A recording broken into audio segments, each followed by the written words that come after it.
Што е врвот? Дали врвот има цел? Дали ако според некои филозофии животот нема смисла, тогаш самото живење има смисла? Почитувани, добре дојдовте во уште една епизода на Сенките на книгата, која ја работиме во соработка со Градската библиотека Борка Талевски Прилеп.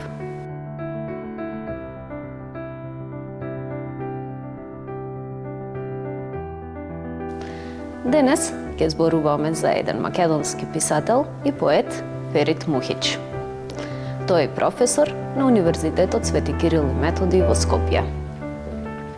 Ќе разговараме за неговата книга Метафизика на врвот. На почетокот на книгата тој го поставува прашањето што е врвот. И пишува: најнапред, врвот не е цел, зашто свеста за целта е свест за крајот. Тоа е познавање на крајот. Да се знае целта, значи да може да се види конечноста. И само според тоа, целта како концепт доаѓа од светот на лимитацијата и на тој свет единствено се однесува. Тој ни кажува дека врвот не е цел, затоа што целта значи крај. Врвот означува единство на бивствувањето. Овие стихови го водат човек низ едно духовно и умствено издигнување. Издигнување кое го поттикнува човек да биде доволно храбар и да го слуша својот внатрешен глас. А внатрешниот глас секогаш го дава правилниот пат.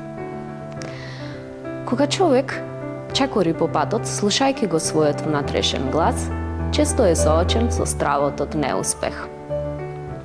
Но сепак Ферит Мухич ни кажува дека треба да копнееме по нешто и да имаме одредени цели. Тој кажува: нашата моќ за копнеење во најчиста и најдобра квинтесценција ни пристигнува со ветровите кои ги испреќа врвот. И од кај нас, со нив, на врвот му се враќа. Најдлабоката смисла на планината е воспоставувањето темелна врска меѓу нас и светот. Повеќе од се друго, да се оди во планината значи да се враќаш дома. Врвот е да се биде во домот. Често, чекорејќи по патот, следејќи го својот глас, се соочуваме и со осаменост, затоа што сме напуштени од другите.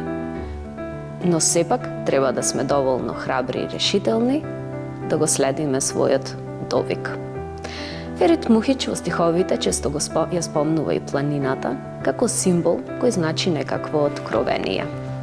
Тој вика: планината, како прочистена идеја на целината, крунисана со врвот, е сложено уметничко и спиритуално дело низ кое животот, душата и духот на овој свет се разбираат себе си во најточната и најубавата форма.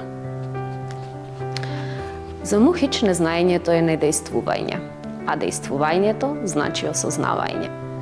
Врвот е реализирање на својот целосен потенцијал.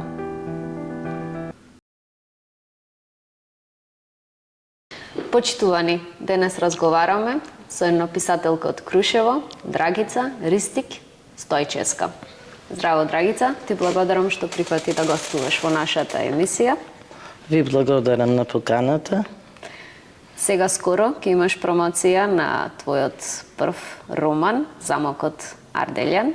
Да, на 26 мај, во вторник, во 18 часот, ќе биде промовиран романот Замокот на Арделјан. Тој е мојот прв роман. Промоцијата ќе биде продажна и посетителите ќе имаат можност да ме запознаат одблиску и да добијат потпишани примероци. Значи, промотори ќе бидат Јан Вега и мојата лекторка Христина Ангелеска Миоска и водител Игор Трпчевски. Замокот на Арделјан ми е мојот прв роман. Има и продолжение, тоа е Доктрината на тишината. Само да спомнам накратко. Доктрината на тишината е добитник на наградата Пелистерски ракувања на дата Песнопој од Битола. во која главен и одговорен уредник е Илија Мерковски, што за жал веќе не е помеѓу нас. Тој е човекот, значи, што прв го препозна мојот пишан збор. Да се вратиме, значи, на... само кратко да кажам, да објаснам пред гледачите, значи, за замокот на Арделјан. Значи, самиот замок е простор на метаморфоза, значи ликот што влегува во замокот не излегува ист, значи просторот го преобликува, го тестира и го абсорбира. Значи тоа е типична готско-филозофска метаморфоза, додека во доктрината на тишината Ноктарион е катализатор на преобразбата, значи свеста постепено ги разградува старите идентитети. Тука тишината не е празнина, туку е простор на трансформација. Значи да се вратиме сега на поводот зашто сум јас денеска тука, значи тоа е Замокот на Арделјан, тоа е готски роман и психолошки супернатурален трилер.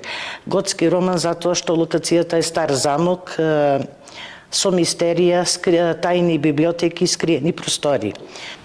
Атмосферата е исполнета со мрак, шепотења и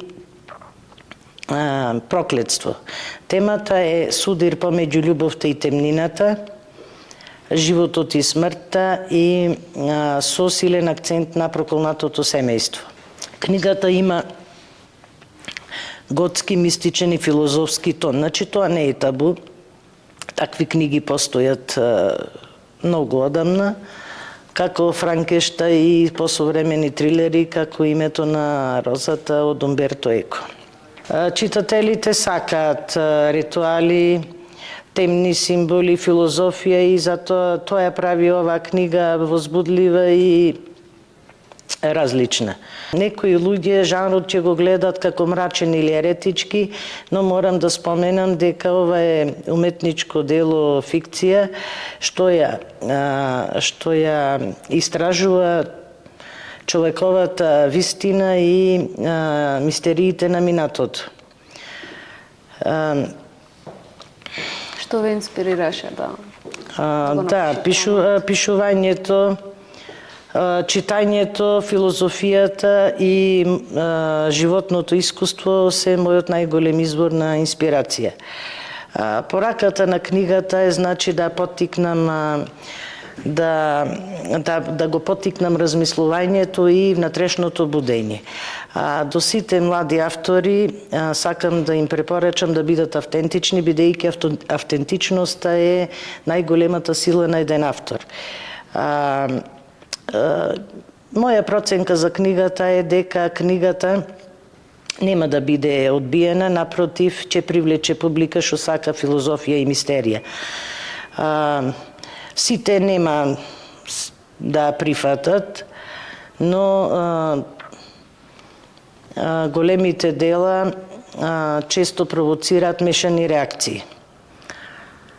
Значи, уште еднаш сакам да ги поканам сите гледачи на вашава телевизија да дојдат на 26 мај во 18 часот, да слушнат повеќе за делото и да се дружиме и ќе добијат и подпишани примероци. Промоцијата ќе биде продажна, како што рековме. И уште еднаш да ви се заблагодарам за поканата за учество во вашата емисија. Ти благодарам за твоето присуство. Ви благодарам и вас на поканата, ми беше задоволство. И се гледаме на 26 април на промоција во 18 часот во Градската библиотека Прилеп. Почитувани, ви благодарам, се гледаме во следната епизода.